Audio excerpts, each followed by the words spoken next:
살아계신 하나님 아버지, 감사와 찬송과 영광을 올려드립니다. 아멘. 오늘도 저희들의 생명을 연장시켜 주시고 복된 새날을 한날을 허락하셔서 하루를 시작하며 하나님의 은혜의 보좌 앞으로 저희를 불러주심으로 예배드림으로 기도함으로 찬송함으로 말씀을 전하고 들음으로 하루를 시작하게 해주시니 하나님 감사합니다. 아멘. 하나님의 은혜인 줄 고백합니다. 아멘. 하나님 아버지, 하나님께서 오늘 하루도 살게 하셨고 주여. 또 새날을 허락하셨으니 오늘 주시는 말씀을 가지고 그 말씀을 이루어드리며 하나님이 기뻐하시는 그 뜻대로 오늘 하루를 살게 하시고 말씀과 연합하고 하나님과 하나 되는 그러한 복된 한날의 삶을 살도록 주님 인도해 주옵소서. 예수 그리스도 이름으로 축복하며 기도 올리옵나이다. 아멘. 자, 어제에 이어서 오늘 3장 마지막 단락에 해당하는데요. 오늘 27절부터 35절까지는 지혜로운 삶을 사는 사람의 자세의 필수인 그 선한 인간관계의 권면을 말씀을 하고 있습니다. 그러니까 지혜로운 자라는 말은 하나님을 믿는 자, 하나님의 말씀을 아는 자, 하나님이 나에게 있는 자라는, 그러니까 크리스찬이라고 할 수 있겠죠.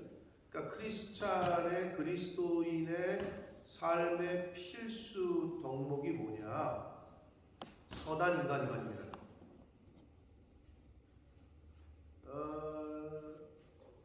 모순이 뭐냐면 교회를 다니고 하나님을 믿는다고 하는데 이웃들과 맨날 등을 지고 선한 인간관계가 아니라 인간관계를 안 하거나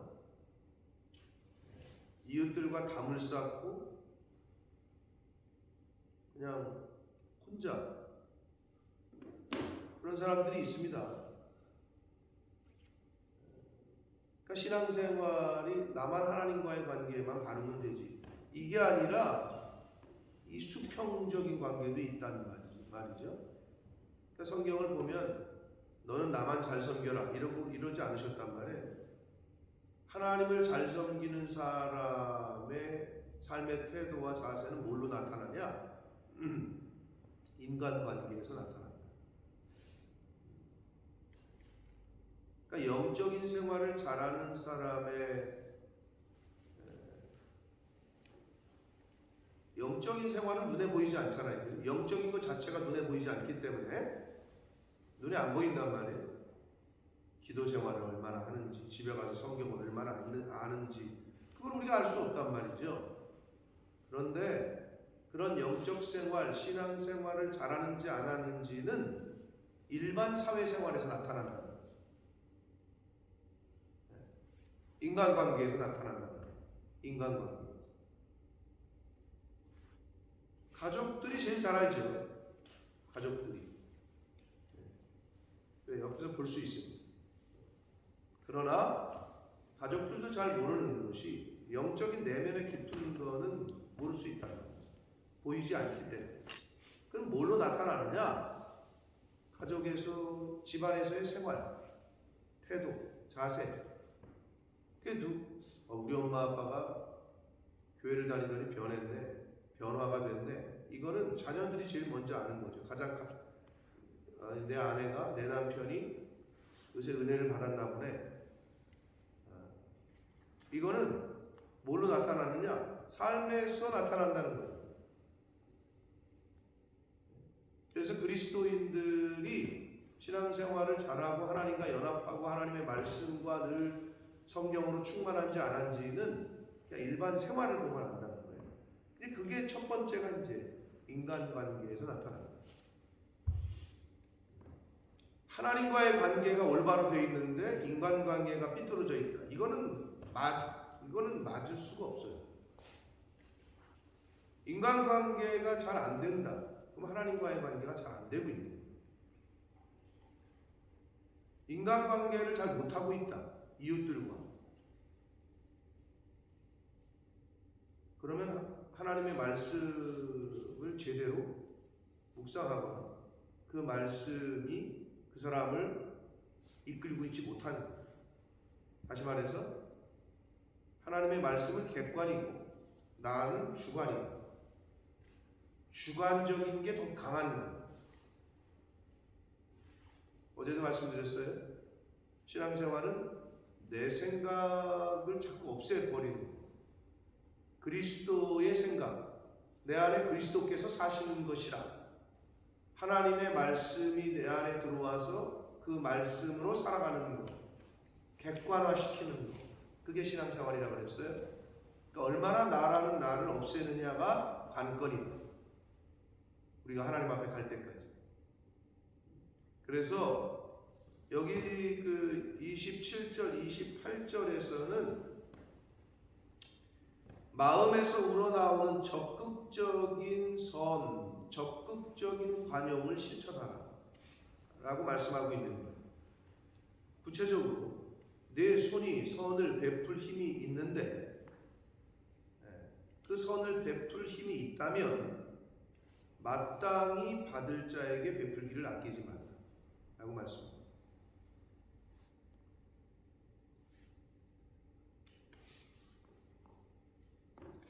여러분, 마땅히 받을 자가, 그럼 이렇게 생각할 수 있죠. 나는 선을 베풀 힘이 있는데 주변에 마땅히 받을 만한 사람이 없는데 딱히 마땅히 받을 자가 없는데 라는 생각이 드실 수 있지. 나는 베풀고 싶은데 마땅히 받을 만한 사람이 없는데 주변에, 그렇게 생각할 수 있잖아요.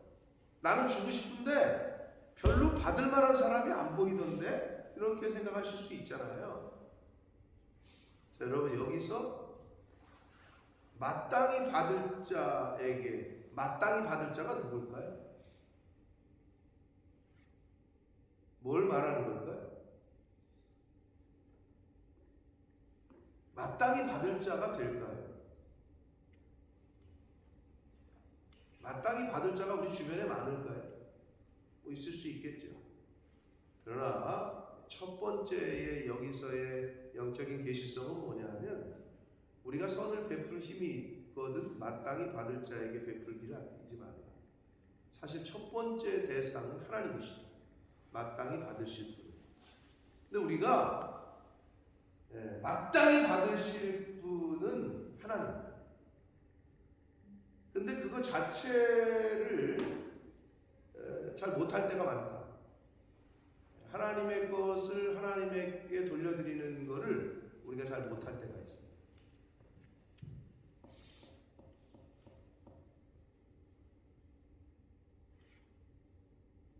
이게 뭐랑 비슷하냐면,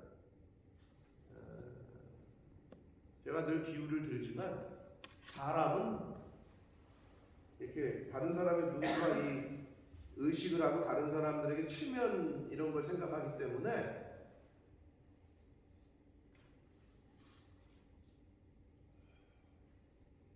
이런 거랑 비슷한 거지. 학생들이 여기 와 이제 학생들이 많이 있을 때, 청년들이 교회에 와서 우리 성도님들에게 교회를 통해서 여러 가지를 도움을 받고 혜택을 받고, 제 아내 집으로 불러서 때마다 챙겨주고 하잖아요. 근데 가만히 이렇게 보면은, 그리고 이제 룸시어를 하며 살잖아요. 또는 하숙을 해. 그러니까 뭐라 그러지? 자취가 아니고 뭐라 그러지? 홈스테이를 하잖아요. 그럼 애들이 여행을 갔다 오잖아. 그러면 생전 맨날 우리 홈스테이 나쁘다 그러고 홈스테이 아줌마 맨날 피자나 주고 냉동 피자 돌려준다 그러잖아. 그런데 여행을 갔다 와서 선물을 사오는 거는 사모님 걸 사오는 게 아니라 그 아줌마 걸 사와. 무슨 말 이해하세요? 왜 그런 줄 아세요? 왜 그럴까 애들이? 그러면 애들이 이렇게 여기서 도움은 다 받는데 선물을 사오는 거는 그 아줌마 걸 사와. 맨날 그 아줌마 욕을 했는데도 우리 홈스테이가 맨날 피자, 냉동 피자만 돌려주고 막 이런데, 그러면서 여행 갔다 오는 선물을 거기 걸 사온단 말이에요. 그 왜 그럴까요? 눈을 의식하는 거고 체면을 생각하는 거예요. 그러니까 가장 가까이 있는 사람은 잘 못해. 늘 비유를 들지만 내 동생은 맨날 주워받고 구박해도 내 동생보다 더 못된 짓을 하는 친구 동생은 가면은 너그러워져. 야, 왜 애한테 그러냐, 동생한테. 그러면서 지 동생은 초콜릿 하나 안 사주면서 친구 동생은 맨날 초콜릿 사줘. 왜 그래? 내 체면이 있거든. 내 체면. 맨날 집에 있는 마마한테는 그냥 막 하고 막 대하면서 직장에 있는 미스김한테는 아우 맨 이빠른 소리하고 칭찬하고. 왜 그래? 내 체면이 있거든. 우리가 하나님을 섬기는데 하나님에게는 잘 못할 때가 있어요. 마땅히 해야 할 분, 마땅히 받을 자는 하나님이십니다. 그러니까 하나님에게는 잘 못해요. 마땅히 받으실 분은 하나님이십니다. 자, 그리고 어떻게 우리 주변에 하나님께서 선을 베풀라고 하신 분들, 성경의 신약에서는 뭐라고 그러죠? 너희들이 할 수만 있는 대로 모든 착한 일을 하라. 근데 누구에게 더 하라고? 누구에게 하라고? 믿음의 가정들에게 할지. 그런다. 근데 그게 잘 안 돼. 왜 우리 인간이? 왜냐하면 가까이 있는 사람들에게는 스킵하기가 쉬워.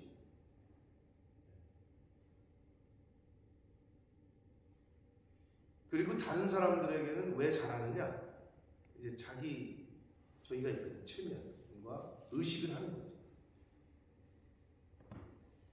그게 우리 인간에게 있는 습성인데, 크리스찬으로서 하나님의 은혜를 입은 사람으로서 우리가 할 수만 있으면 마땅히 받을 자는 첫째는 하나님이시다.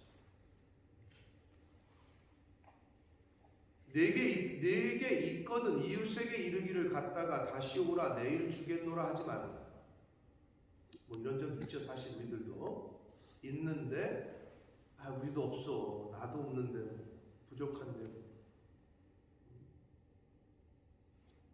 성경의 공통된 흐름은 주는 자가 복되다는 거예요. 그게 공통된 메시지예요. 받는 자보다 주는 자가 복되다. 첫째로 줘야 될 분은, 돌려드려야 될 분은 하나님이라는 걸 영어로는 잊으시면 안 돼요. 첫째로.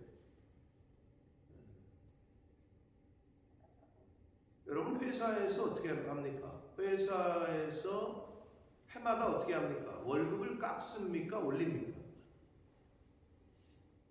나라에서 최저시급을 내린 적이 있나요? 여러분이 영국 땅에 살면서 최저시급이 내려간 적이 있어요?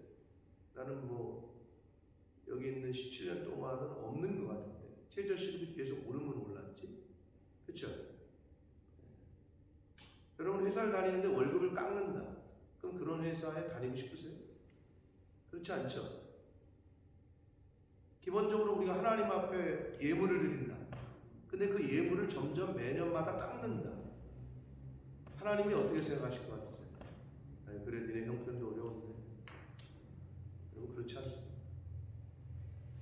여러분 생각을 잘 해보세요. 하나님이 살아계실진데 여러분의 마음을 다 누구보다 잘 알고 형편과 사정을 다 아시는데 우리가 하나님 앞에 드릴 거를 인색할 때가 많다는 거죠.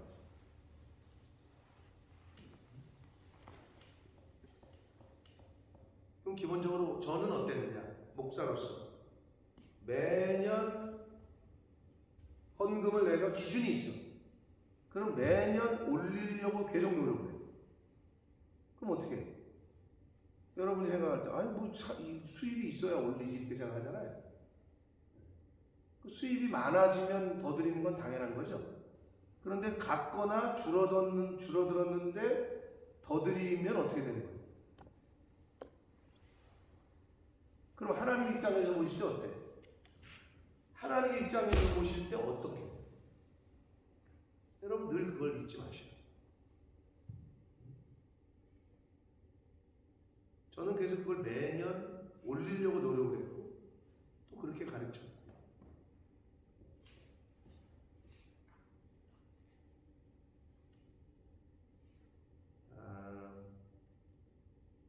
옛날 어르신들이 그랬습니다.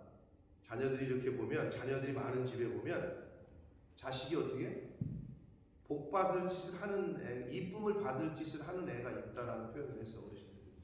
쟤는 아주 이쁨 받을 짓을 한다. 똑같은 자식이지만 그런 말을 했단 말이에요. 옛날 어르신들이. 그럼 하나님 편에서 보실 때 이쁨 받을 짓을 해야 이쁨을 받지. 그렇지 않을까요? 많은 사람 중에 누구를 선택할 거냐 하나님이. 요셉과 다니엘을 픽해서 택하셨는데 누구를 선택할 거냐. 많은 사람 중에 복받을 짓을 해야 복을 받는 거 아니겠습니까? 당연한 거죠. 우리가 뭐 선택인데 어떤 선택들을 하며 살아야 되느냐. 하나님이 우선, 하나님이 먼저라는 선택을 하면서 살아야 하나님도 너를 내가 선택을 해야 되겠다. 너를 내가 너를 통해서 일을 행해야 되겠다. 그러지 않으실까요? 여러분 우리 성경에서 말씀하시는 대로 지혜로운 선택을 하면서 하시는 저와 여러분 되시기를 축복합니다. 그래야 내 작년과는 다른 올 한 해를 맞이하는 거 아닌가요? 작년과는 다른 모습을 하나님 앞에 보여야 하나님께서 나를 통해서 일을 하시고 역사하시지 않을까요? 그건 당연한 거라고 생각합니다.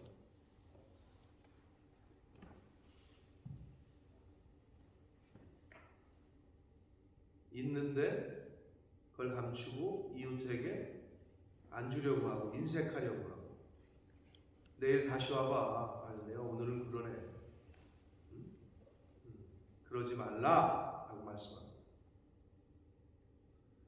그리고 지혜로운 삶, 크리스찬의 삶의 태도에 있어서의 29절과 31절까지에서는 이웃들과 분쟁과 이웃들에게 악한 것을 금지하라 라는 말씀을 하는데 29절 보시면 내 이웃이 내 곁에서 평안히 살거든 그를 해하려고 꾀하지 말라. 아니 이웃이 우리 곁에서 평안히 사는데 왜 그 사람을 해하려고 생각을 할까요? 이게 뭘 말하는 거예요? 그런 사람이 있어요? 내 이웃이 옆에서 편안히 살아. 나에게 어떤 악을 끼치는 게 아닌데도 근데 해하려고 꾀하지 말래. 이런 사람은 없죠. 나에게 아무 해를 안 주는데 왜 그 사람을 해하려고 하겠어요? 그런 사람이 있어요? 있다면 정신이 이상한 사람이지. 나에게 뭔가 피해를 주고 나에게 뭔가 악하게 하고 할 때에 이걸 그냥 한 대 놔도 쳐 뭐 이럴 건데 편안히 이웃이 편안히 살고 있어. 그런데 성경은 지금 그 이웃에 대해서 해하려고 꾀하지 말래. 뭐 안 맞잖아 이거 말이. 그러면 뭘 교훈하시는 거냐 이게. 여러분 지금 느낌적으로 아시는 것처럼 사돈이 땅을 사면 어떻게 된다고? 사돈이 땅을 사면인가? 맞나? 사돈인가? 사촌인가? 사촌이요? 사돈이요? 사촌인가요?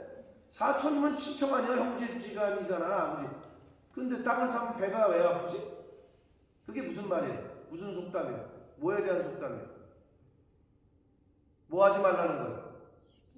시기하지 말라는 거야. 내 이웃이 편안히 살아. 그러면 잘 됐네. 뭐 좋은 일이 생겼어. 그럼 잘 됐네. 이래야 되는데 그 사람을 해하려고 꾀하지 말라. 아니 편안히 사는데 가서 왜 때려? 그런 해가 아니라 마음적으로 시기하지 말라. 인간에게는 그런 마음이 있다. 그러니까 옛날 어르신들 우리 조상들 말씀을 어떻게 그런 속담을 만들어냈는지 모르지만 삶에서 나온 거지. 아니 사촌이 땅을 샀으면 잘 됐네, 아유 축하하네 이래야 되는데 배가 아파. 시기심이 있다는 거 이 안에. 그걸 얘기하시는 거예요. 내 이웃이 편안히 잘 살아. 그럼 축하해 주지 못할 망정 해하려고 꾀하지 말라. 이 말은 시기심을 품지 말라는 거예요. 시기하지 말라. 이게 크리스찬들의 삶의 태도여야 된다는 거죠. 잘 되면 좋은 거지, 그지?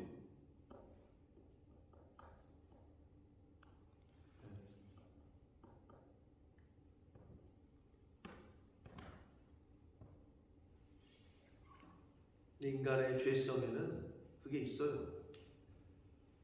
내가 안 됐는데 저 사람이 되네. 그 사람은 열심히 했으니까 됐겠지. 그런데 내가 안 되면 저 사람도 안 돼. 남도 안 돼야 된다는 생각이 있는 거지. 그런 못된 생각을 갖고 있는데 하나님이 복을 주시겠어?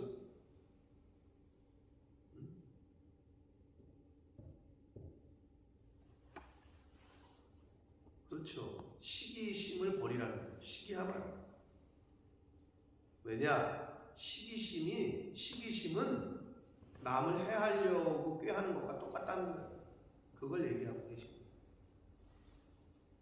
다른 사람을 시기하는 것은 이미 그 사람 상대방을 해하려고 하는 마음과 같은 거예요. 자, 사람이 내게 30절 악을 행하지 아니하였거든 까닭없이 더불어 다투지 마라. 이런 사람이 있을까 생각이 드는데, 나에게 악을 행하지 않았는데 이유 없이 왜 다투어? 그럼 어떻게? 이 말이 잘못됐어요? 아니면 나에게 악을 행하지 않았는데도 까닭없이 다툴 때가 있어요, 없어요? 있지. 그 희한한 거는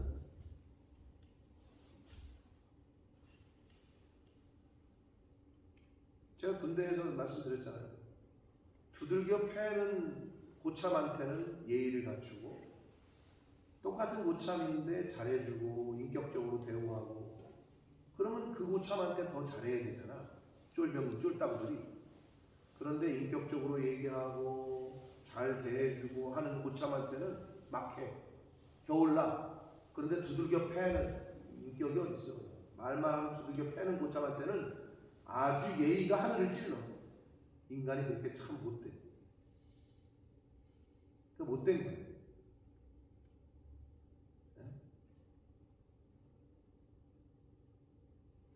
나에게 악을 행하지 않는데 다퉈. 까닭없이.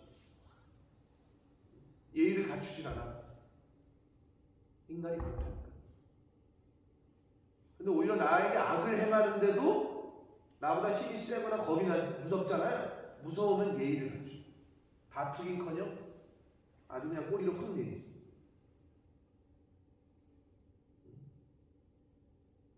인간의 연약함이 죄성이에요.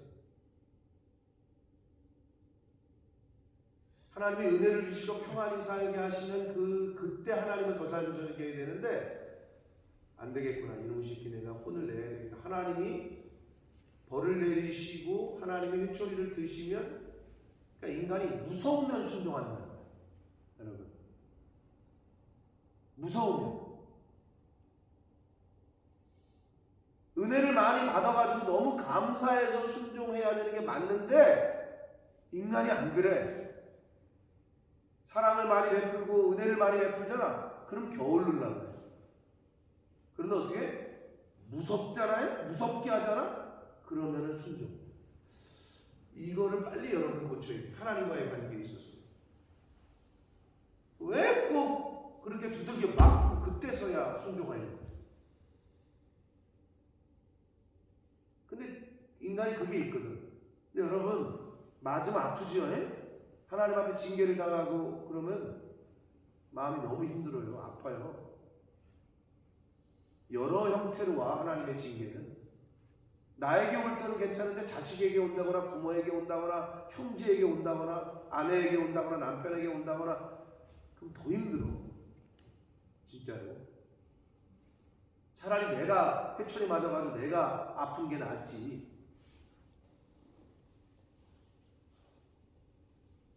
하나님이 은혜 주실 때, 하나님이 사랑을 베푸실 때, 그때 더 하나님 앞에 머리를 숙이고 겸손하게 순종하고 헌신하는 저와 여러분이 되어야 될 줄 믿습니다. 근데 그게 안 되잖아요. 그럼 그때는 하나님이 아니 자식이 똑바로 안 가면 어떻게 해요? 여러분들 가리키잖아요. 그때는 회초리를 드시는 거예요. 매 맞고 돌아오는 것보다는 매 안 맞고 잘하는 게 현명합니다. 악을 행하지 아니했는데 까닭없이 더불어 다투지 말라.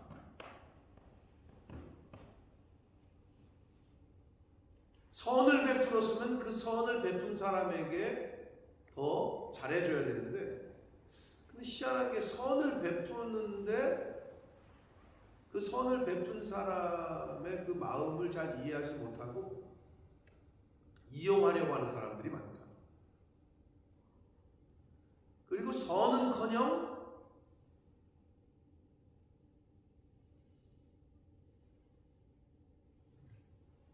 말도 차갑게 하고 막 그러는데 그 사람이 상대방이 나보다 좀 뭐 권력이 있거나 명예가 있거나 힘이 있다고 생각하면 꼬리를 내리는 사람들이 많아요. 나에게 막혀도. 그게 인간의 연약함이고 죄성이지. 선을 베푸는 사람에게 선하게 대해야지. 그렇잖아요. 당연한 건데 그 당연한 게 되질 않잖아요.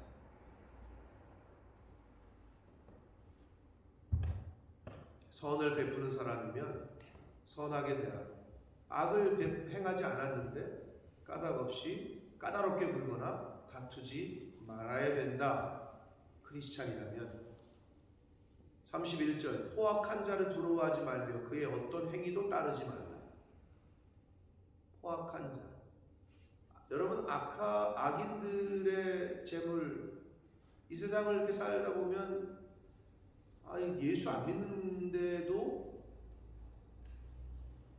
잘 사는 것처럼 우리 흔히 말하는, 왜냐하면 그 세상에서의 잘 삶의 기준이 물질이 많고 쾌락을 즐기고 그냥 좋은 차 타고 다니고 이렇게 생각하기 때문에 그런 거긴 한데, 그렇게 악한 사람들을 부러워하지 말고 그의 어떤 행위도 따르지 말라라는 이 말씀은 이제 시편 37편뿐만 아니라 여러 군데서 말씀하지만 시편 37편 1편에는 이거를 조금 구체적으로 어떻게 말씀하고 있냐면, 행악하는 자를 인하여 불평하지 말고 불의한 일을 행하는 자를 시기하지 말라. 그러니까 한마디로 예수 안 믿는데 이 세상에서 재물이 많아. 그리고 자기 즐길 거, 자기 생활하는 거 그냥 쾌락을 즐기면서 살아. 그런데 예수 믿는 사람들이 그걸 부러워한다는 거야. 근데 성경은 이미, 하나님은 이미 그 사람들 부러워하지 마라. 그 사람들 때문에 불평하지도 말고 시기하지도 마라. 이렇게 말씀하고 있다. 그런데도 우리는 가끔 살다 보면 저 사람들은 뭐 교회는 둘째치고 예수도 안 믿는데도 그냥 저래고 사네. 그 저래고 산다는 게 뭘 말하는 거야? 그냥 좋은 집에 좋은 차 타고 좋은 거 먹고 놀러 다니고 여행 다니고 이걸 부러워한다는 거야. 가치가 다른 거예요. 그러니까 여러분의 가치를 어디다 둘 거냐가 중요해요. 예수 믿는 사람이 가치를 어디다가 둘 거냐? 쉽게 말하면 성경의 표현대로 땅에 있는 것에 가치를 둘 거냐? 위에 있는 것에 가치를 둘 거냐? 땅의 것을 생각할 거냐? 위의 것을 생각할 거냐? 근데 우리가 예수 믿는 사람들인데도 이 땅에 살다 보니까 자꾸 땅의 것에 신경을 써. 위를 쳐다보진 않아. 그냥 땅의 것만. 그럼 하나님이 회초리를 쳐가지고 위를 쳐다보게 하신다니까. 위를 안 쳐다보면. 포악하는 자, 이 땅에서 행하는 사람들 부러워하거나 시기하거나 따를 필요가 없다. 성경은 여러 곳에서 말씀합니다.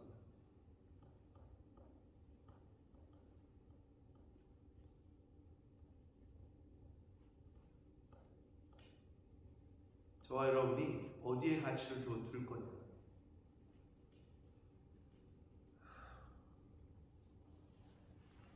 보이지 않는 것에 가치를 두기가 어렵죠. 그죠? 위의 것에 가치를 두기가 어려워. 보이는 것, 이 땅의 것에 가치를 두기가 쉬운데 성경을 통해서 이미 하나님은 계속 말씀을 하신다. 그리고 왜 우리가 위의 것에 가치를 둬야 되는지는 이 세상을 살면서도 우리가 보잖아요. 땅의 것에 가치를 두는 사람들이 죽을 때 땅의 것을 뭐 어떻게 가져가요? 그리고 땅에 가치를 두고 사는 사람들이 말 그대로 부동산이 수십만 평이 있어도 어떻게 그게 행복을 가져다 줘요? 자식들 분쟁만 하네. 부모가 재산이 많잖아요. 자식들이 싸운다니까. 없는 게 복이요.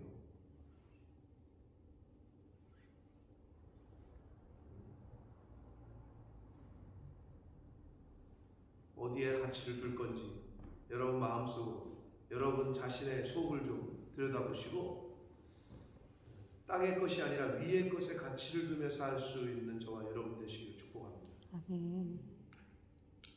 32절부터 마지막 절까지에서는 인간관계의 기본적인 자세를 말씀하시는데 보시면 대저 패역한 자는 여호와께서 미워하시나 정직한 자에게는 그의 교통하심이 있다. 정직한 자와 패역한 자를 대꾸하고 있는데 패역한 자는 거짓 행하는 자, 정직한 거에 반대말이죠. 불의를 위해서 거짓을 일삼는 자, 이런 사람인데 그런 사람은 당연히 하나님이 미워하시죠. 하나님과 동행할 수가 없는 거죠. 같이 할 수가 없죠. 정직한 자에게는 그의 교통하심이 있다.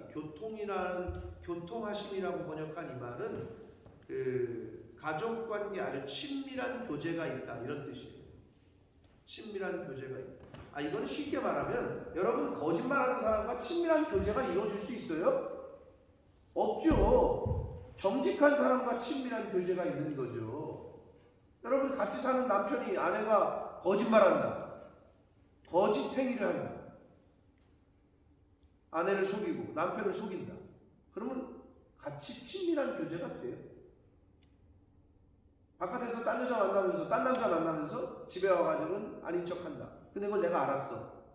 그러면 그런 사람과 친밀한 교제가 일어나요? 뭘 일어나긴. 안 보는 그때부터 관계가 깨지는 것이 당연한 거를 말씀하고 있는 거예요. 그러니까 인간의 우리 크리스찬의 기본 자세는 정직이어야 돼요.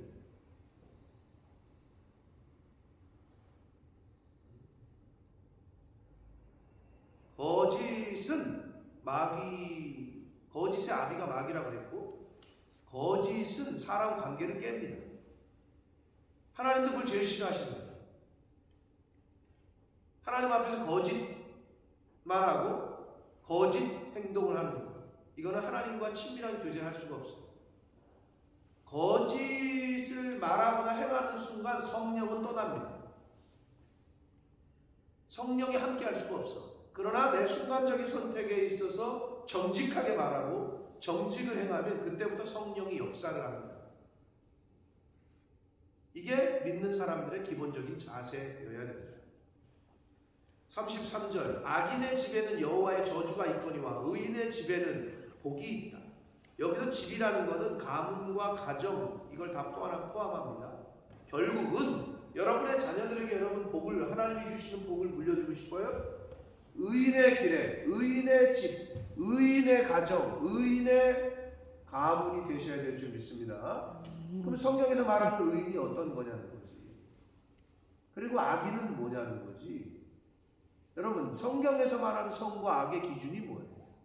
이 세상에서 말하는 우리나라의 LG 의인상이 제일 유명한데 다른 대기업들은 왜 그런 걸 안 하는지 모르겠어.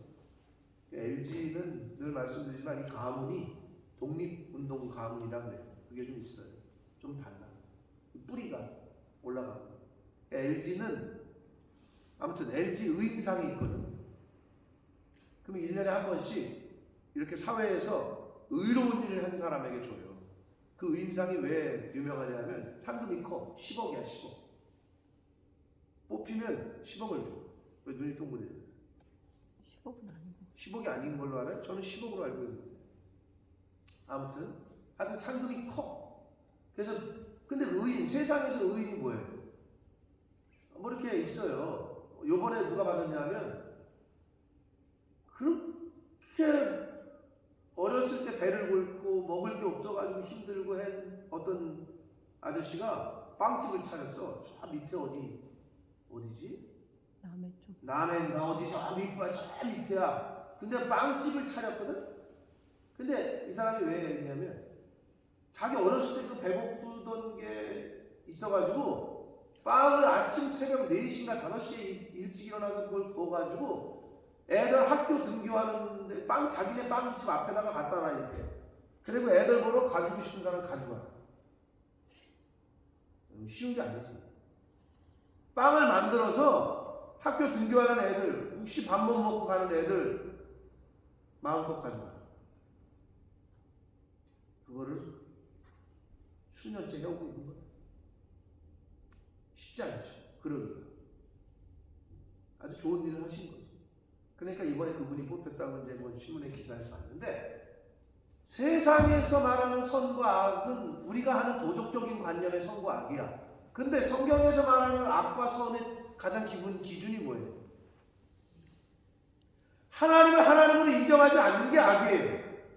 에? 그리고 하나님을 하나님으로 인정하는 게 선이야. 세상에서 말하는 도덕적 관념의 윤리적 관념이 아니고 이거는 영적인 거란 말이야. 그러면 결국 저와 여러분이 의인의 가문이 되려면 하나님을 하나님으로 인정하고 하나님의 말씀대로 사는 그 믿음의 가정이 의인의 집이라는 거지. 뭐 세상에서 말하는 뭐 남을 목숨을 구해주고 뭐 없는 사람들 뭐 많이 도와주고 이건 윤리 도덕적 측면이고, 물론 그렇게 살아야 되는 건 당연한 거고, 크리스찬들이 가장 기준이 되는 거는 하나님을 내가 하나님으로 인정하느냐, 그리고 하나님을 하나님으로 인정하고 그분을 존중하며 경외하며 사느냐, 이게 기준이라고. 하나님을 하나님으로 인정하지 않는데 무슨 도덕적으로 아무리 하나님 보실 때 이건 악한 사람인 거지.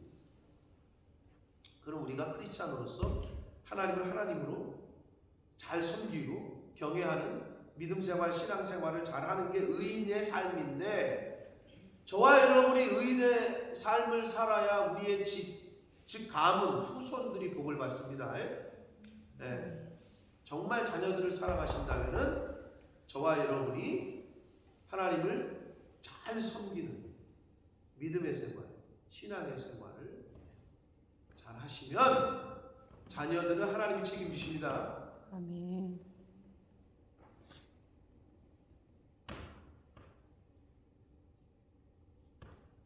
우리 이제 어제 우리 하랑이 만나고 어제 예배를 드리고 왔는데 이제 결혼을 시키니까 돌아오면서 제 아내가 하는 말이 뭐냐면, 우리 애들 장가 어떻게 보내냐고,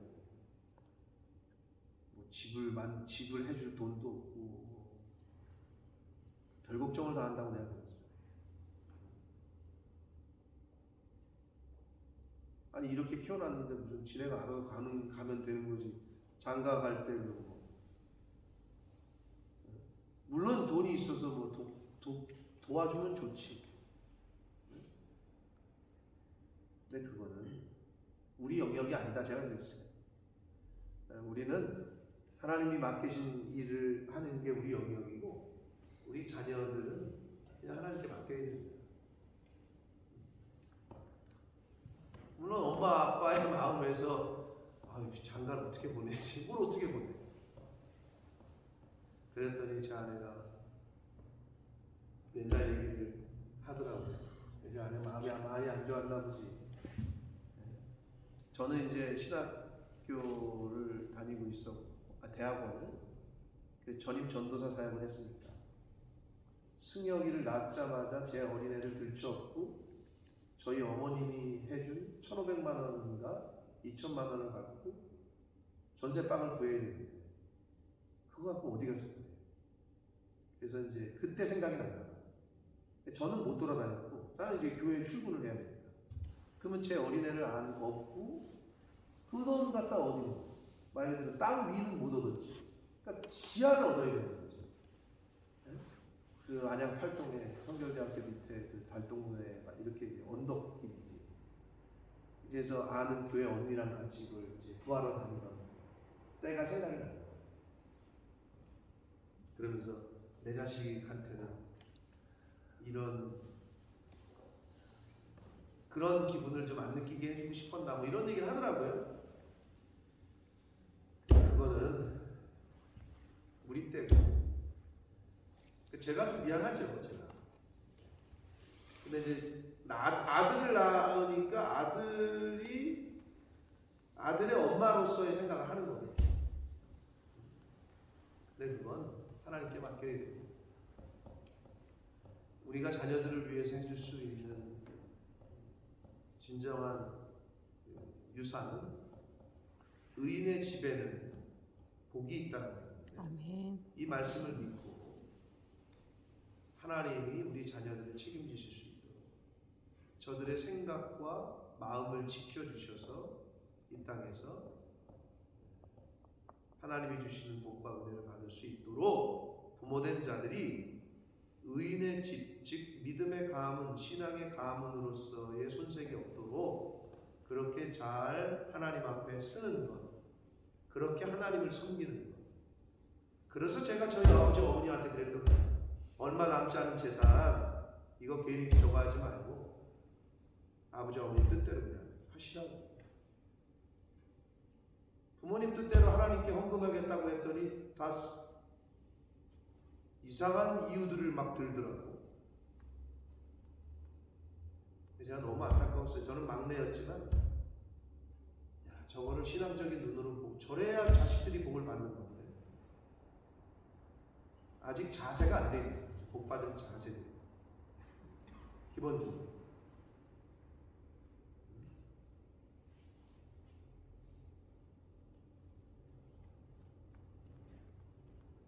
여러분 가치를 어디다 둘 것인가 이거의 문제가 굉장히 큰 문제입니다.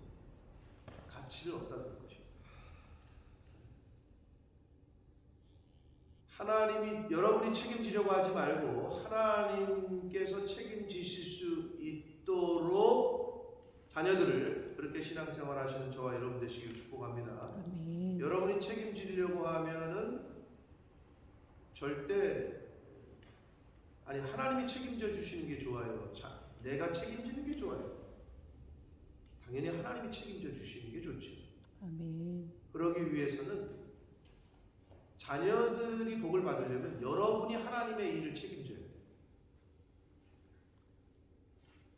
저와 여러분이 하나님 나라를 위해서 힘쓰고 애쓸 때 하나님께서는 우리의 가정과 우리의 후손들을 책임지십니다. 아멘. 그런데 하나님의 나라에 힘을 쏟지 않고 주님의 몸된 교회에 관심도 없는데 그리고 내 새끼한테 관심이 있는데 하나님께서 그 자녀에게 관심이 있으시겠어요? 그건 당연한 거 아니겠어요? 그렇잖아요. 저는 그래서 승혁이 승우를 하나님 앞에 맡기려고 마음을 먹었지. 나는 하나님께서 주신 사명과 하나님의 나라에 더 관심을 쏟아야 돼. 그러면 하나님은 내 새끼에게 관심을 쏟으셔. 근데 내가 이거에게 관심이 없고 여기에만 관심이 있다. 너 잘해봐라. 이러실 것 같아.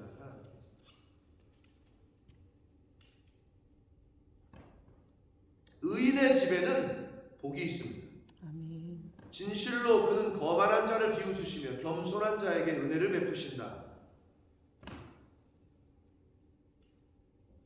하나님 앞에서 교만하거나 거만한 자의 신앙생활이 아니라 하나님 앞에서 늘 겸손한 자, 겸비한 자로서의 신앙생활, 그런 자세로 신앙생활하는 저와 여러분 되기를 원합니다. 마지막 35절에 지혜로운 자는 영광을 기업으로 바꾸니와 미련한 자의 영달함은 수치가 됩니다. 지혜로운 자와 미련한 자를 대꾸하고 있는데 그러면 누가 지혜로운 자고 누가 미련한 자예요? 하나님을 믿지 않는 자, 하나님의 말씀, 성령이 없는 자가 미련한 자예요. 지혜로운 자라는 건 하나님을 믿는 자, 하나님을 알고 하나님의 말씀을 깨달은 자가 지혜로운 자일진데 그 미련한 자, 하나님을 모르고 하나님의 말씀도 모르는 자의 영달함이 뭐냐? 즉 예수 안 믿는데 이 세상에서 얻을 거 재물이 많고 뭐 지위가 있고 왜? 우리 승혁이 늘 얘기하듯이 하나님의 기본적인 그 순리는 뭐냐? 열심히 일하는 사람에게 열심히 공부한 사람이 합격하는 거야. 열심히 공부 안 했는데 예수 믿는다고 해서 하나님이 합격시키진 않아. 그건 기본적인 하나님의 질서야. 그렇는데 열심히 공부해서 이 세상에서 위치와 높은 재물과 높은 명예와 권력을 얻었어. 그런데 하나님을 몰라. 미련한 자, 이런 사람이 미련한 자. 그럼 여기서 말하는 미련한 자의 영달함이 뭐냐? 하나님을 모르고 성경 말씀도 모르고 인정도 안 하는 사람이 이 세상에서 하나님이 세우신 법칙대로 열심히 해서 그 높은 자리에 갔어. 영광도 얻었어. 그런데 그건 다 수치가 된다라는 말씀. 왜? 당연히 마지막 때에 지옥을 가는데 그게 다 무슨 적이야. 부끄러움이 된다는 거지. 그러나 지혜 있는 자, 하나님을 알고 하나님의 말씀을 깨달은 자는 영광을 기업으로 만든다. 천국을 기업으로 상속받게 되실 줄 믿습니다. 아멘. 어디에 가치를 두시고 살 겁니다. 성경은 계속 그걸 얘기해주고 있는 거예요. 특히 지혜서인 잠언서는 그걸 얘기하는 거예요. 쉽게 말해서 이 땅의 것에 너네들이 가치를 두고 살 거냐, 영적인 하나님의 보이지 않는 것에 가치를 둘 거냐, 위의 것에 가치를 둘 거냐. 2022년 새해에 하나님이 말씀하시는 말씀을 뭐 늘 말씀하셨지 언제나. 그러나 특별히 올해는 여러분 지혜서로 시작하는 이 잠언의 말씀을 한 절 한 절을 잘 가슴에 새기시고 이 땅의 것이 아니라 영적인 위의 것에 가치를 두고 사시는 저와 여러분이 되시길 축복합니다. 아멘. 그러한 크리스찬으로서의 자세로 삶을 사시는 저와 여러분이 되시길 예수 그리스도 이름으로 축복합니다. 아멘. 살아계신 하나님 아버지, 감사와 찬송과 영광을 올려드립니다. 저희들이 어리석어 창세전부터 하나님께서는 이 우주 만물 가운데 하나님의 존재를 나타내셨다고 했고, 하나님의 말씀을 또 저희들에게 허락하셔서 듣게 하시고 읽게 하시고 했는데도 불구하고 또 믿음의 가문에 자라나게 하셔서 하나님에 대해서 알려주고 말씀에 대해서 배우게 하셨음에도 불구하고, 그럼에도 불구하고 저희가 위의 것을 찾지 못하고 땅의 것만 관심을 두고 지금까지 살진 않았습니까?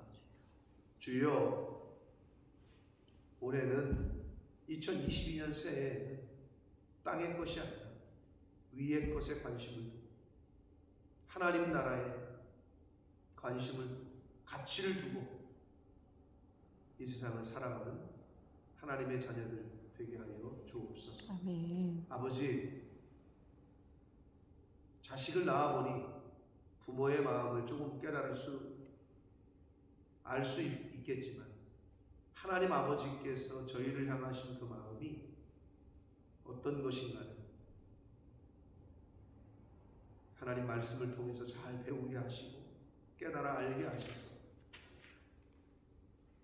우리의 육신의 자녀들에게 무엇을 물려줘야 되고 저들을 사랑하고 저들을 아낀다면 내가 어떻게 이 땅에 살아있는 동안 하나님을 어떻게 섬겨야 되고 주님의 몸된 교회를 어떻게 섬겨야 될지를 깨달아 아는 하나님의 자녀들 되게 하셔서 의인의 집에는 복이 있을 것이다 하신 그 말씀이 이루어지는 한 가정 한 가정 될 수 있도록 주여 은혜 내려 주옵소서. 아멘. 예수 그리스도 이름으로 축복하며 기도 올리옵나이다. 아멘.